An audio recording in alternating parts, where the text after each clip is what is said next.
मरहबा collection mall, readymade कपड़ों का भरपूर खजाना, jeans pant, T shirt, cargo pant, night pant, बच्चे और बच्चियों के लिए अच्छे खूबसूरत और उम्दा ड्रेस। पता याद रखें, जमुर हाई स्कूल मेन रोड, जैतून हजीन मस्जिद के पास।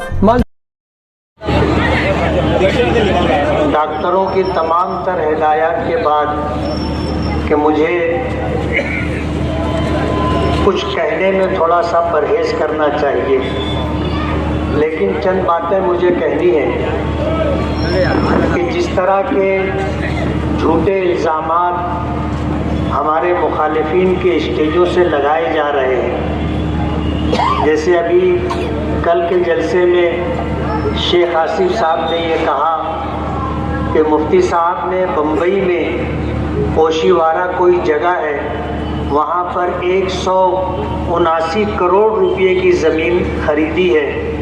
कभी कहते हैं कि ख़रीदी है और कभी कहते हैं कि सौदा किया है, उनको खुद ही पता नहीं।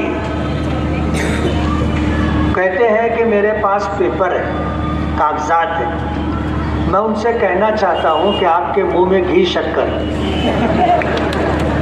आपके पास अगर कागजात हैं आप ले आइए, मैं आपको 50% का मालिक बना दूँगा। 179 करोड़। शायद अगर मैं उनको ये कहूँ कि तुम 179 करोड़ लिख दो तो वो लिख भी नहीं पाएंगे। अगर उनके पास कागजात हैं और उनके इस इल्ज़ाम में सच्चाई है, तो मैंने इलेक्शन का जो फॉर्म भरा है उसमें उस फॉर्म भरने में मैंने अपनी जायदाद, अपनी प्रॉपर्टी, ये सारी चीज़ें डिक्लेयर की और ये चीज़ उसमें नहीं है। अगर आपके पास कागजात हैं, आप इलेक्शन कमीशन में जा कर के कागजात पेश कर दो, उसे सही साबित कर दो, मेरा फॉर्म रद्द हो जाएगा और इलेक्शन वन साइड हो जाएगा। जाहिर बात है, जब उनके मद्दे मुकाबिल कोई रहेगा नहीं तो फिर बचेगा क्या, वो तो चुन करके आ जाएंगे। मैं उनको मशवरा देना चाहता हूँ कि स्टेज पर झूठ फसाद बोलने से बेहतर ये होगा कि आप इधर मेहनत ना करते हुए इलेक्शन कमीशन में चले जाएं। इस तरह के बेबुनियाद झूठे इल्ज़ामात लगाए जा रहे हैं। मैं आपसे ये कहना चाहता हूँ कि इलेक्शन होता रहता है। 2019 में भी इलेक्शन हुआ था। हमारे ये शेख आसिफ साहब दावा कर रहे थे कि 50,000 वोटों से हराऊंगा, 38,000 वोट से हार गए, जबकि उनके पास उस वक्त ज़मीन पूरी सजी सजाई थी। लेकिन शायद मालेगांव वालों के मिजाज को उन्होंने समझा नहीं।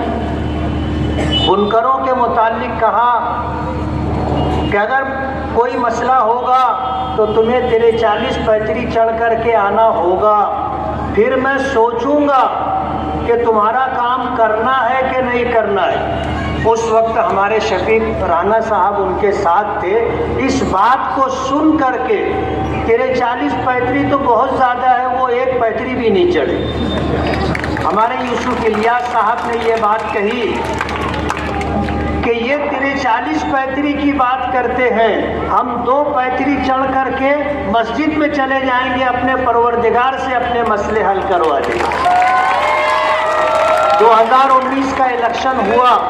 इलेक्शन हार जाने के बाद शेख आसिफ साहब ने अलल ऐलान तकरीबन 30 से 35 हज़ार लोगों के नाम वोटर लिस्ट से कट करवाए।